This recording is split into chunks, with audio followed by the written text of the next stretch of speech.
বাংলাদেশের মানুষকে নিষ্পেষিত করেছে ওই মাফিয়া হাসিনা।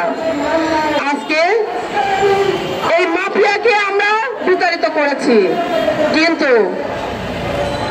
ওই পার্শ্ববর্তী রাষ্ট্র এখন পর্যন্ত আমাদের বাংলাদেশের রাজনীতিকে নিয়ন্ত্রণ করে যাচ্ছে এবং তারই ফলশ্রুতিতে এখন পর্যন্ত সামনে যে একটি নির্বাচন হবে সেই নির্বাচনের কোনো রোডম্যাপ এখন পর্যন্ত ঘোষণা করা হচ্ছে না। আমি এই সরকারকে শুধু বলতে চাই, আমরা 17 বছর যুদ্ধ করেছিলাম বাংলাদেশের গণতন্ত্রকে প্রতিষ্ঠা করবার জন্য। আমরা যুদ্ধ করেছিলাম বাংলাদেশের 18 কোটি মানুষ যেন স্বাধীনভাবে এই বাংলার মাটিতে হাঁটতে পারে, চলতে পারে, দ্রব্যমূল্য যেন আমাদের নিয়ন্ত্রণের ভিতরে থাকে। আজ ওই মাফিয়া হাজার হাজার কোটি টাকা দুর্নীতি করে বিদেশে পালিয়েছে। আমরা এর প্রতিবাদে আমাদের হাজার হাজার ভাইদেরকে হারিয়েছি।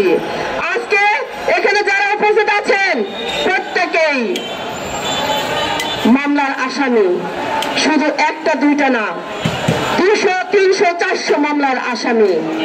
কতটা নির্মম হলে একটা সরকার তার চেয়ারকে কুক্ষিগত করে রাখবার জন্য কোন ব্যক্তির হাজার হাজার ব্যক্তির নামে লক্ষ লক্ষ মামলা দিয়ে তাদেরকে কণ্ঠকে রোধ করার চেষ্টা করা হয়।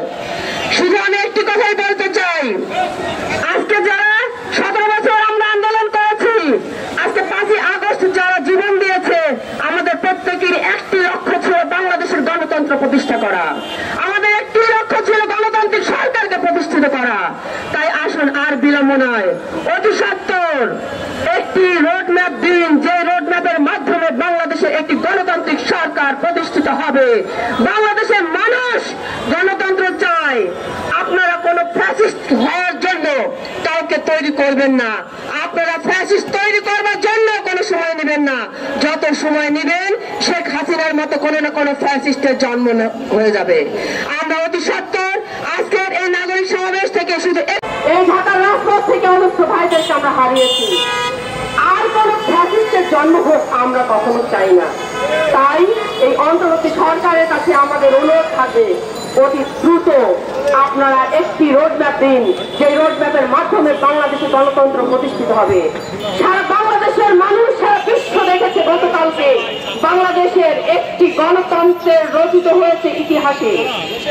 আমাদের প্রিয় নেত্রী খালেদা জিয়া যখন ঢাকায় এসে তার পদধূলি দিয়েছেন, তার বাংলাদেশের মাটিতে যখন পা রেখেছেন, আমি মনে করি এটি বাংলাদেশের একটি ঐতিহাসিক দিন, যেই দিন বাংলাদেশের গণতন্ত্র প্রতিষ্ঠা হবার যাত্রা শুরু হয়েছে।